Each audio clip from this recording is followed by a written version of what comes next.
Now, I'd like to introduce our next speaker, who is Luke Hilakari. Luke Hilakari is the Secretary of Trades Hall, Victoria. As Secretary of Trades Hall, he is responsible for representing 40 unions and over 450,000 union members in Victoria. Please welcome Luke.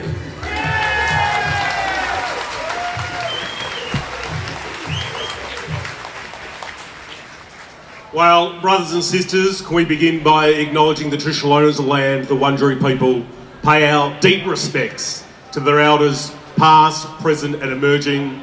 This land was stolen, never ceded, always was and always will be Aboriginal land, comrades.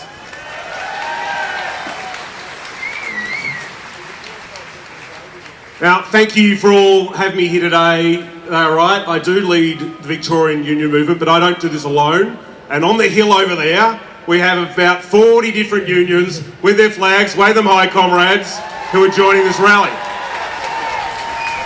They've been here each and every week, and we're going to get bigger and bigger and bigger until we see a ceasefire in Gaza and freedom for Palestinians. So welcome, brothers and sisters. So I want to get this right from the start, because we have a lot of media here today, and I think we need to say that being critical of Israel is not being anti-Semitic.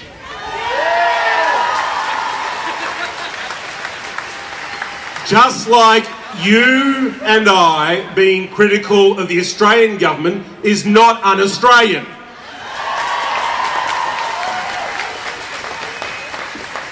If anything, it makes us better Australians. So let me ask you, friends, who wants a ceasefire in Gaza? Who wants the bombing to stop? Who wants aid to get in? Who wants the walls to be torn down? Who wants the night raids to stop? Who wants the settlements to close? Who wants freedom for Palestinians? Yeah, we all do, comrades. We all do. So I was in Palestine just 3 months ago, right? So not long from October 7th, just 3 months ago. And I saw for myself what Israel means by their right to defend themselves.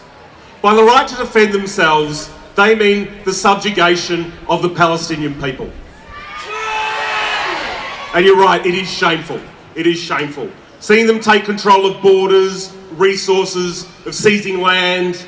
It is walls and permits and administrative control like I've never seen, military courts, and inability to trade, to travel, to start a business. It is intimidation and it is a war crime. I sat with families in their houses, and I've never seen hospitality like it. You might have all seen hospitality like it, but from people that have had so little to share so much, we sat with them in their workplaces, and we just saw what an absolute shit show Israel has done to Palestine. Which is why I can't understand why the Labor Party cannot call for a ceasefire. Not steps to a ceasefire, just a plain old ceasefire, just calling for peace. I don't know why that is so hard, because I think they forget a little thing. It was the union movement that gave birth to the Labor Party, right? We're the parents here in this relationship, we're the parents.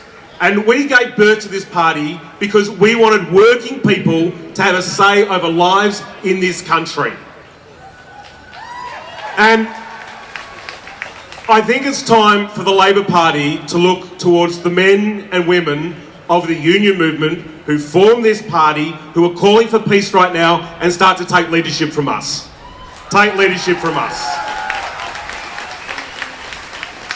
Because Labor and unions, Labor unions have always been a movement of peace, right?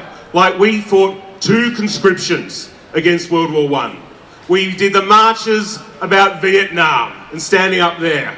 We fought South African apartheid. We were there for West Papua. We were there for East Timor.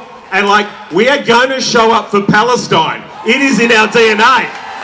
It's what's in our blood, comrades.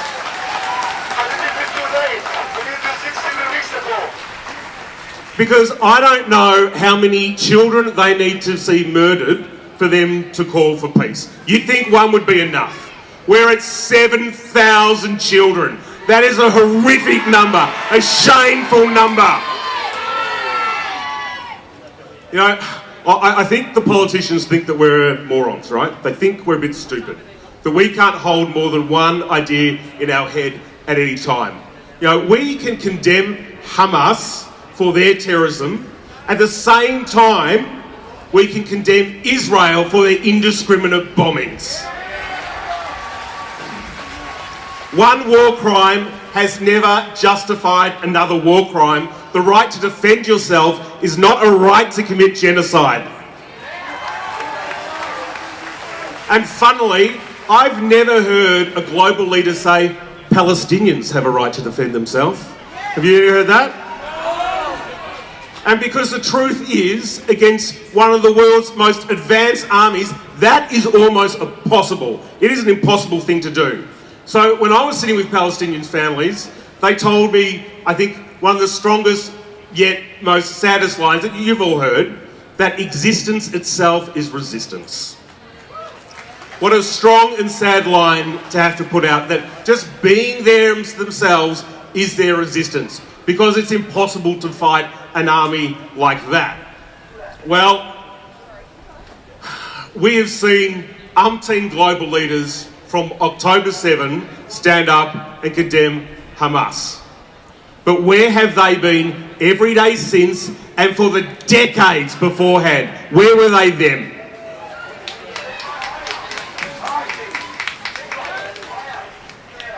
We know that it is against international law to occupy someone else's land. We know illegal settlements are wrong, that the regular arrest and detention of Palestinians, the confiscation of their resources, the restriction of movement of their people, and the murder of civilians is all against international law, and it's completely wrong. We are done with this hypocrisy, aren't we, people?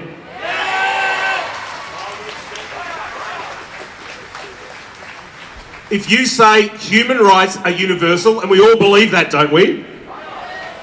Well, then they must equally apply to Palestinians as any other people. To think that they don't means that you actually are saying that Palestinians are less than human. And what is embedded in that is racism. Pure racism. So, comrades, the union movement stands with you today.